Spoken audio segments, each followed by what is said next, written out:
Welcome back, everybody. Here we are with the 2025 end of year recap for the Chicago market.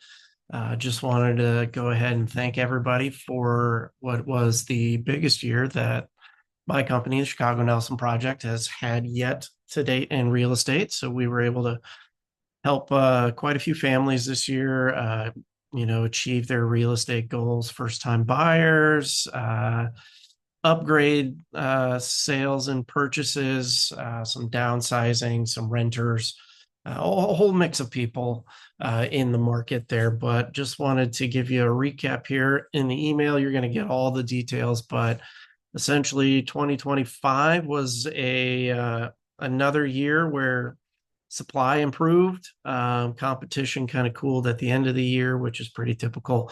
For the most part, pricing became more dependent on like actually accurate pricing, and that was pretty consistent throughout the whole entire year.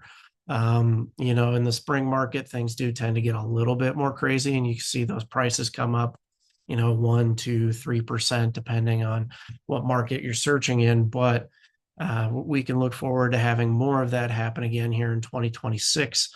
Compared with like 24 and 23, we saw more of like what was becoming the market regulation back to normalized markets instead of that hyperinflated COVID market that we had. So 2025 continued that trend and got it back to a more balanced level.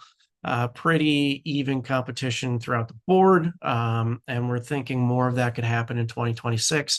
Although some of my lending partners have told me that they are expecting rates to continue to drop.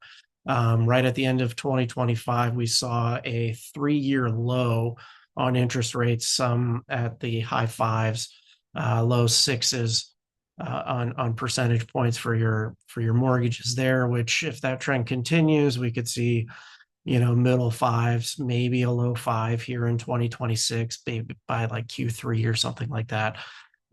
So in all grand scheme of things, 2026 is looking to be an even better year in real estate to get in, as long as you know what you're getting in for. So if you're selling, making sure you're accurately priced, prepared correctly for the market, and really turning over every leaf to make sure that your property is standing out, because the ones that don't tend to sit and linger on the market or sell for less money. And if you're a buyer getting into the market, you are definitely going to want to make sure you take advantage of all the preparation you can do as well. Know what your figures are going to be, know what you're willing to pay for a home. Make sure that your searches are exactly where you want to be in acceptable areas that want to live, and make sure you're working with a true professional. So outside of all of that, I hope you guys have a great 2026. I know I have a lot of planning that I have in this year for goals to achieve. First and foremost is my endeavor to get a second state license. So I will be getting licensed here by springtime in Minneapolis, St. Paul, Minnesota. So if anybody in the area there is looking for some help from me, or anybody moving to the Twin Cities, I definitely will be able to help you in that faction. Other than that, I hope you guys have a wonderful 2026, and I look forward to hearing from you and doing business with you later. Thank you.